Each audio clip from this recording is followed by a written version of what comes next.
It is our desire that you relax a little more and try to accept a little more the worthiness, the deservability of you. We want you to stop acknowledging who you are on the basis of how things have been. In other words, if you would like to have a lot of money, and by that we mean the freedom to do what you want to do financially, we would like you to begin pronouncing yourself financially secure now. We want you to base it on where you're going, not on where you've been. The thing that's a little tricky about that is that where you've been looking. You've been observing where you've been. Only then it was where you were, sort of like where you are. And there's a tendency to pay such attention to what is around me. So if my checkbook says I don't have enough money to pay my rent, then I accept that reality and I begin to beat a drum that says, this is who I am, this is who I am, this is who I am, or at least this is who I am financially, this is who I am financially. And so what we're wanting you to understand is that who you am is about how you feel. But if you're letting what is be the basis of how you feel, then what is who you am. Transcriber has a hard time with us. She doesn't know whether to type it as we've said it or as we should have said it. So, what is the byproduct of how you've been feeling and what you've been thinking. But what is coming is the byproduct of what you're doing about all of that now. And so, when we say to you that your powerful present is everything, that all of your power is here and now, what we're saying to you is you have the ability, the capacity to offer a vibration now that is different from how you've been offering it, if you know you do. Now, there are a lot of people that are just, we love you dearly, lazy. And by that we mean, rather than making the effort to think a thought that feels differently, you just think the thought that feels normal or usual. And then nothing much changes in your experience. And we want to be kind to you by saying, we want you to let yourself off the hook a little bit by acknowledging that law of attraction is in on that. In other words, it's logical that you would think thoughts sort of like the thoughts that you've been thinking, because the thoughts that you have been thinking are attractive in nature. And so things that match the thoughts that you've been thinking are surrounding you. So it's normal that you think a thought, the thought responds, the thought comes back to you in manifestational form, you observe what manifests, and then you begin speaking reality. This is how it is, you say. Sometimes you say, oh my goodness, I thought that and then it happened. And we say, you get what you think about whether you want it or not. What you observe, what you remember, what you reminisce, what you ponder, what you imagine, what you speak about, whether you are contemplating past, present, or future, wherever you are giving your attention, is generating a vibration that law of attraction is matching. So sometimes our physical friends will say to us, Abraham, I have to give this my attention because it is true. It is a reality. It's the way that it is. And we say, we see no logic in that. But as physical humans, you really are caught up in the idea of your physicalness, your physicality. This stuff that's manifesting around you feels like the main event to you. We know it does. And so when something is manifested, you say, well, there it is. Let's document it historically. Let's make it a statistic, and let's talk about it never-endedly, and let's build monuments about it, and let's make sure that our children and their children and their children who had nothing to do with this event, who weren't part of it in any way, let's make sure that they never, ever, ever, ever, ever, ever, ever, ever, ever forget. Let's keep it active in their vibration. And we say, let's not. Why take something that was not enjoyed by those who lived it and continue to carry it forward into generation after generation. When you understand vibration, you don't do that. When you understand vibration, you look in your now for things that make you feel good when you see them, because you understand that when you look at something in your now that pleases you, you activate it and you're going to get more of it.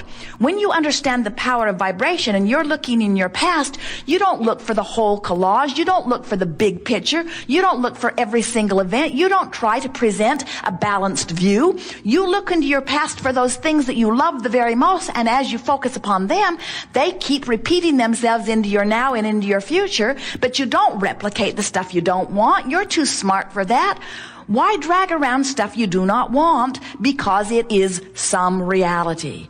That's like saying, I see that person focused upon that terrible thing that he did not want long enough that he created it in his reality. And because he created it in his reality, I think I should do that too. And we say, why would you do that? We know the answer. The only reason that anyone would do that is because you don't know what you're doing. You would never do it on purpose. You would never say, oh, my friend has cancer. Let me see if I can figure out how to get some too. You would never say, oh, my friend is in a terrible relationship. Let me talk to her every day until she brings me to the place of feeling like she feels so that I can recreate that misery in my own experience. You don't say that. What you say is, I need to be there for her. And we say, what you really want to do is go with the flow. You want to go with the flow of well-being. You don't want to get out of step just because somebody else got out of sync with well-being, you see. So how do you know when you're in the flow of well-being, and how do you know when you're stepping out of it a little bit, or how do you know when you're hindering it or disallowing it? You can tell by the way you feel. You have this emotional guidance system that is so accurate, so sophisticated, so loving of you, so helpful. Jerry and Esther have a sort of guidance system, not nearly as wonderful as the one all of you are born with, in their vehicles. It is called Magellan. And Magellan calculates the route and gives them verbal and visual description of how to get from where they are to where they want to be. They just program in the address, and then Magellan talks to them. Go this way, go this way. Magellan never, ever, ever, ever has said to them, where have you been? Because it is irrelevant to the task at hand. The task at hand is, where are you in relationship to where you want to be? That's all that matters. And your own guidance system is the same way. Magellan never says to Jerry and Esther, you asked me, I told you, you didn't listen, now I'm done with you.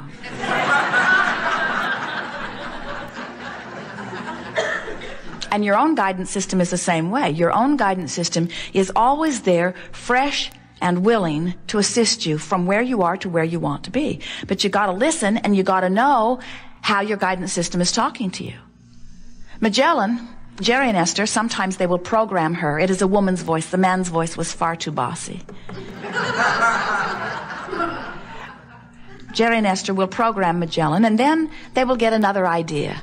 And rather than take the time to reprogram her, they will just go the way they've decided to go and try to ignore her. But she is relentless. She says, please return to the highlighted route. Please return to the highlighted route. She does not raise her voice. She does not get louder, but she continues to say, please return to the highlighted route. Please return to the highlighted route. Please return to the highlighted route. You said you wanted to go there.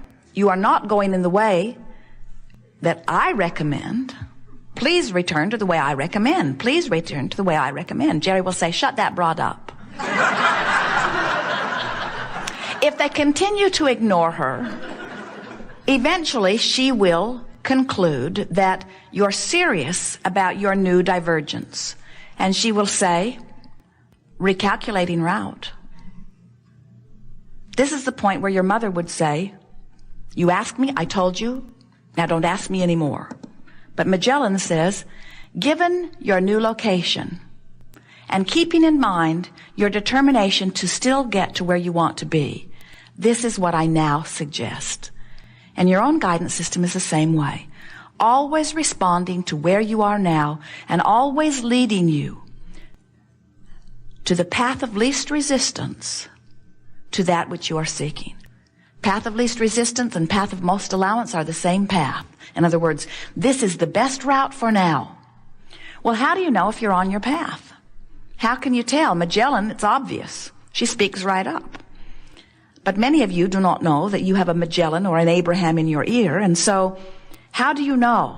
And we say, you can tell by the way you feel. When you're on your path, it feels like ease. It feels like joy. It feels like adventure. It feels like exhilaration. It feels interesting. It feels exciting. It feels soothing. When you're off your path, it feels irritating. It feels aggravating. It feels overwhelming. It feels frustrating. It feels fearful. It feels angry. It feels suffocating. In other words, you can tell when you are on your path and when you are not.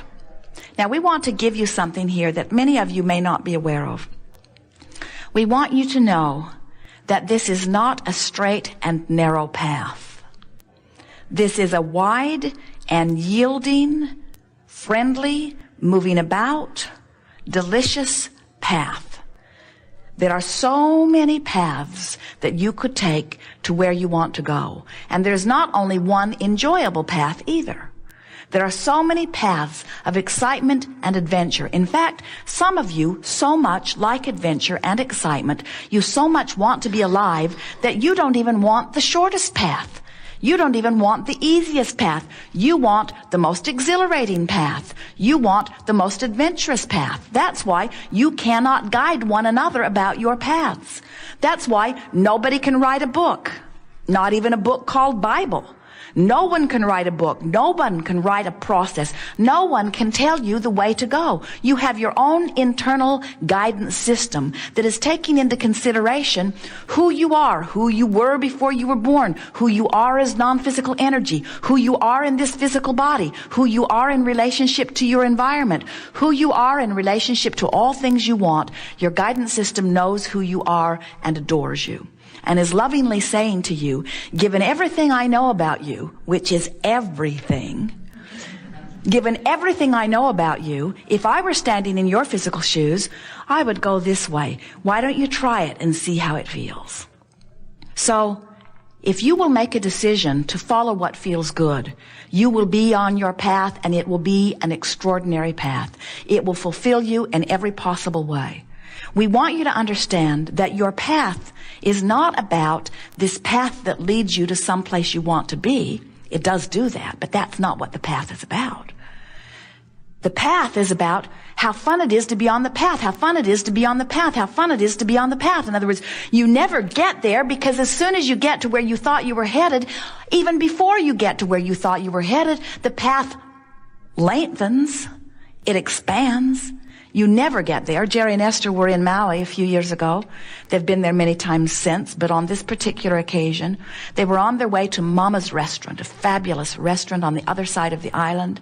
And off they went. They knew where they were going. They'd been there before. And in the sky was the most incredible rainbow they had ever seen. So vivid in color. And Jerry said, Mama's is over there somewhere near the end of that rainbow. As they followed the rainbow, it continued to move along with them. It continued to move. It continued to move. It continued to move. It continued to move. It led them right to the road that turned off to Mama's restaurant. And then the rainbow dipped right into the ocean, right at the spot. And Jerry said, well, look at that. The rainbow has led us to Mama's. But when they got to Mama's, the rainbow led them someplace else. In other words, this rainbow is like your eternally expanding path. As soon as you get even close to where you think you were going, you not only get the benefit of what you were reaching for, but you get an expanded reach. And so we want you to start enjoying the fact that you will never get there. We would like you to start enjoying the fact that we are eternally incomplete. We will never get it done, and you cannot get it wrong. And the reason you can't get it wrong is because it's never done. So no matter how incomplete or unfulfilling or unrewarding or off track it may feel in any moment in time, because it isn't finished, and because So much power is in your now. Do you know that everything that you've ever lived does not even come close, if you added it all together, to the power of your now?